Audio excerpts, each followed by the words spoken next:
Some people where you encounter where you say, I need to give them advice. I want to tell you. When there's a bunch of p***s, I want to violate, I want to disrespect me, I want to know to disrespect me. Either them a style a genre, a dancehall, or reggae, or them a style KRANIUM. See, they know KRANIUM and them a war. I feel like I just got raped or something. Like, I feel violated.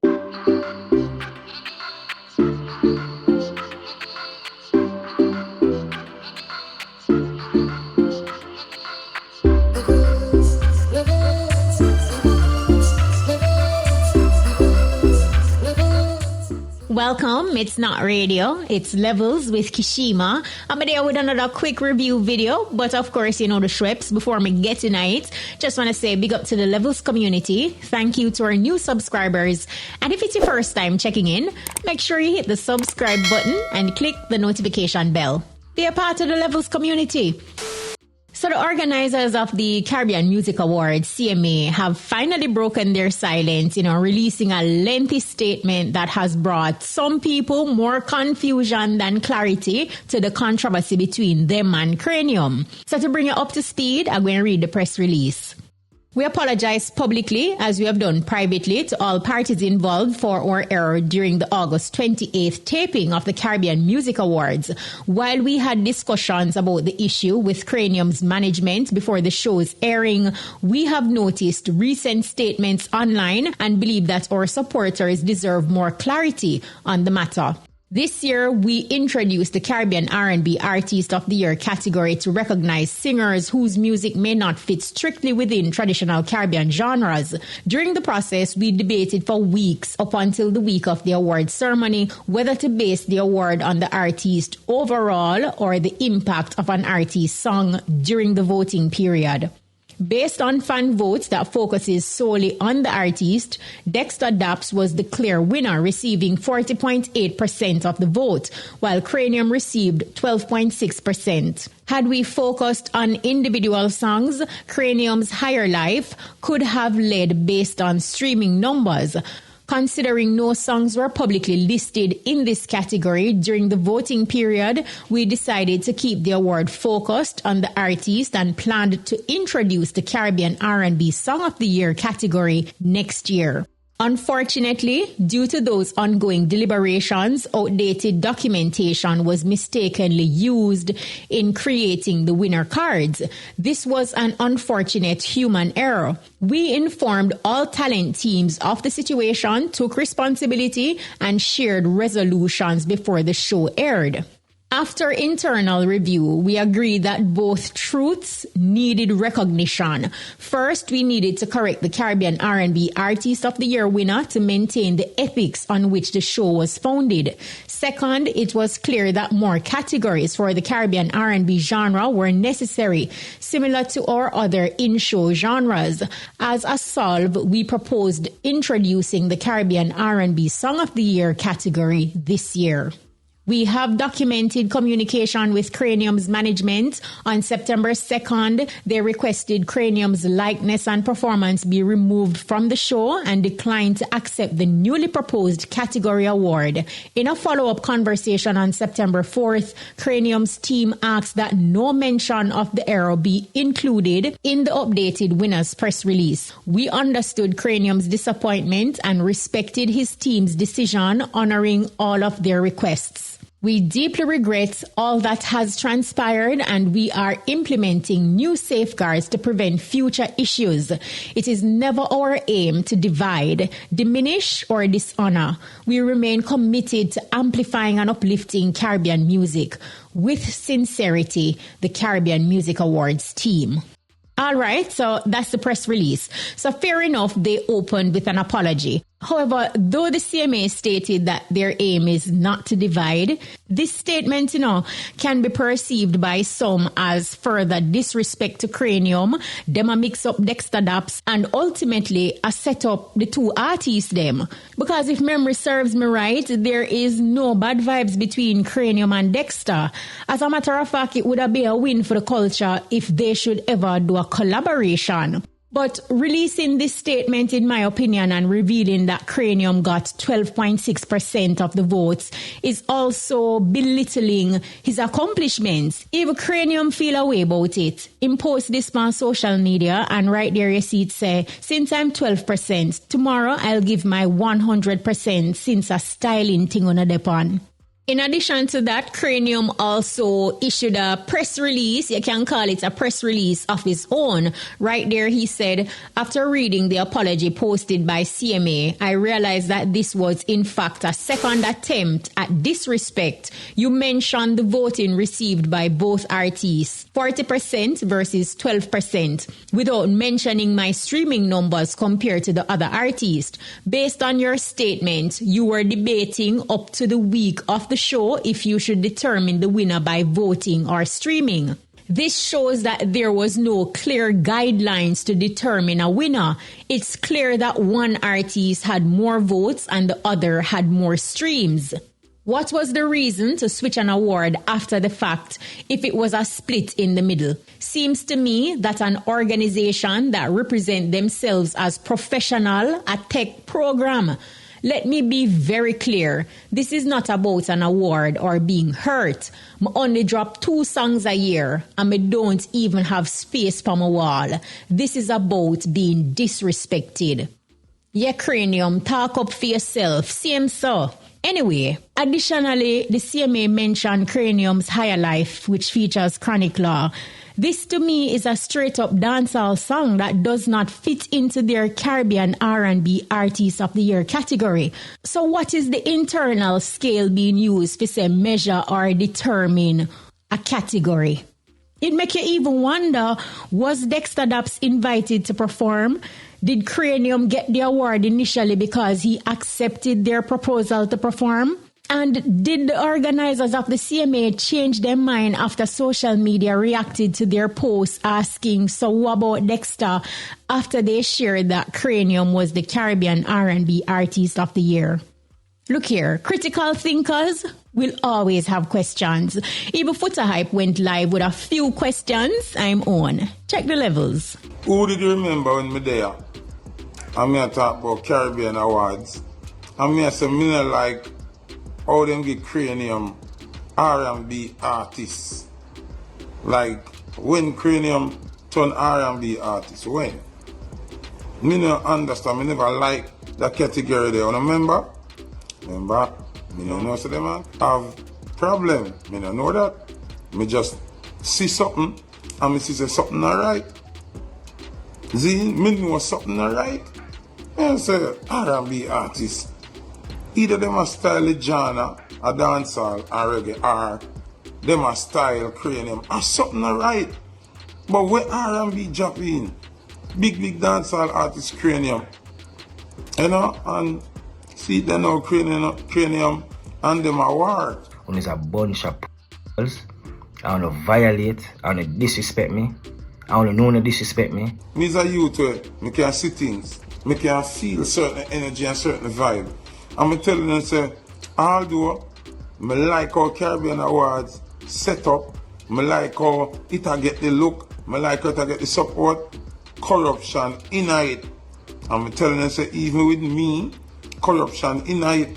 Because you hear KRANIUM tell us, say, the category where them want to give now not even did exist.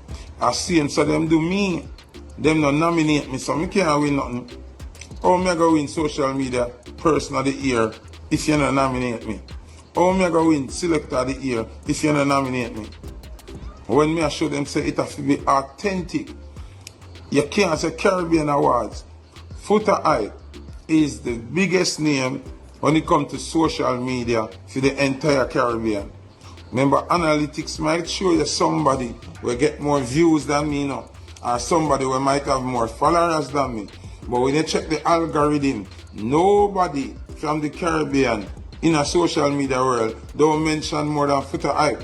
Them not have more clickbait than me. Them not have more reposts than me. It don't happen. And me are the most talk about person on social media in the entire Caribbean. Differently though, do you agree with Foota hype?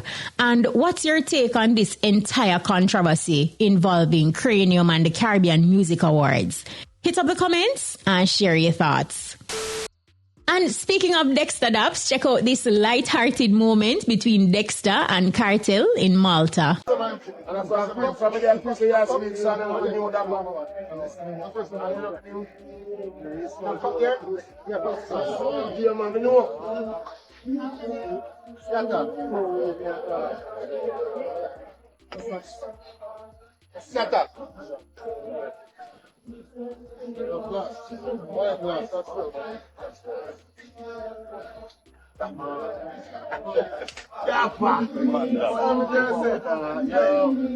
me show you a vibe. Some people when you encounter what you see, you need to give them advice. I want to talk to them with that.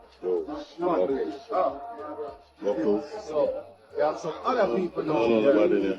They'll show you fuck up and say. You know, not advice. They turn out to everything where it's magic. So I'm feeling like say nothing to the flow, man. No. Why the one of our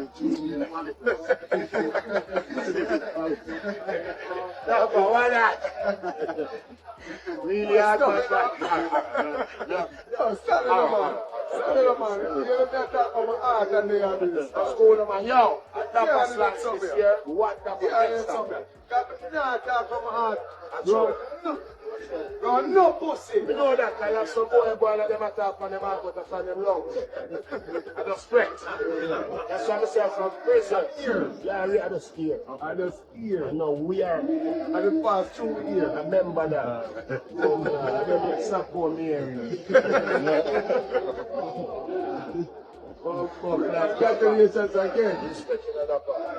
For family, hear that, sir. Greatness. God is the greatest. My respect, never stop. My respect, never stop. Yeah, man.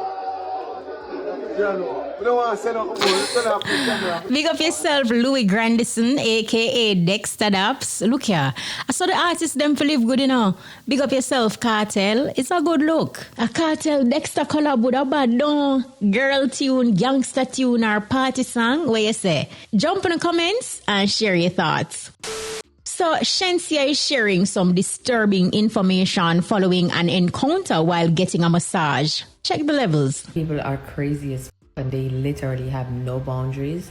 It's just insane because why would you think it would be okay to video me while I'm naked on the table with my eyes closed? Like, I feel like I just got raped or something. Like, I feel violated. Like, no, I've never had that in my entire life. Like, you know when you videoing something and your phone is on loud and it goes like click click, like that double click? That's what I heard. When I open my eyes, I see this phone in my face. I'm like, I know you lying. Yo, that is crazy. We can't even imagine. And this is certainly a violation and a serious matter. You feel like SHENSEEA should press charges and report the person and the establishment? Drop your thoughts in the comments. So from edges, aka baby hairs, to tight pants, more students are being sent home for grooming concerns. And now we see where Education Minister Dr. Dana Morris Dixon has confirmed that a national grooming policy is in the works. Check the levels. The grooming policy. We feel very strongly that it has to be finalized in a very collaborative approach. And so it's already gone through several rounds of consultation. There will obviously need to still be a few more before it's taken to cabinet, but we're expecting to try to finalize it during this school term, which ends in December. It's a very important policy. We know a one-size-fits-all does not work. And so there has to be enough flexibility in it, but also there needs to be some ground rules around which the grooming policy is set. Okay, so what is the plan until the policy is ready? Because I understand that rules are rules, but some of these school rules are definitely outdated and need to be revised. Regarding the edges, At first, I thought, look here, I left the Pitt in them alone because it brought me back to the issue when schools had a problem with children with locks. And that in itself is a big no-no. Children with locks should be able to go to school just the same like anybody else without feeling like they need to cut them locks or that type of thing. Now, back to the edges and the baby hairs, which is a separate issue. I have a few educators in my family, and I also have, friends who are in the classroom as well. And hearing their perspectives, that's when I realized that baby hair and edges actually pose a real concern in the classroom and is a distraction. Yeah, because what I basically got from the teachers is that, they have to be confiscating hair brushes, hair gel, mirrors, and all of that while the girls are in the classroom because they put so much effort into ensuring that their edges are laid. So we definitely understand and see how that can be a real distraction. And believe me, I understand strict school rules because I went to Westwood High School. And if you know about Westwood, you know that they're very, very strict. I mean, you would get in trouble if you don't wear your straw hat. You understand? I'm picking including myself, me get punished enough time not for wearing my hat. So I understand and know about school rules. But here's another issue, right? If the students are being sent home, I feel like the parents should be contacted and the students held inside instead of being locked out, because locking them out of the school now leave them to roam the streets without the parents' knowledge. So I feel like it is important to contact the parents so them understand and know when them come to school, them can see the problem. And parents, so we have a responsibility and we have to play our part. We have to instill the discipline in our child or children and don't leave it up to the school. When a little youth go to school, for example, with him pants below him waist, which part him a come from? Who for yard him left? How him parents them not see that? Who got techie in the pants? And we know that the school alone can't do it. So parents have to play them role and take up them responsibility. But what you say? What's your take? Hit up the comments and share your thoughts. Make we talk. Don't forget to like, share, and subscribe. Oh, and remember to turn on the notification bell to never miss a second or frame of Levels with me, Kshema. And if you have any burning questions or suggestions for future content, drop them in the comments below. We love hearing from you. Until next time, stay entertained and keep leveling up.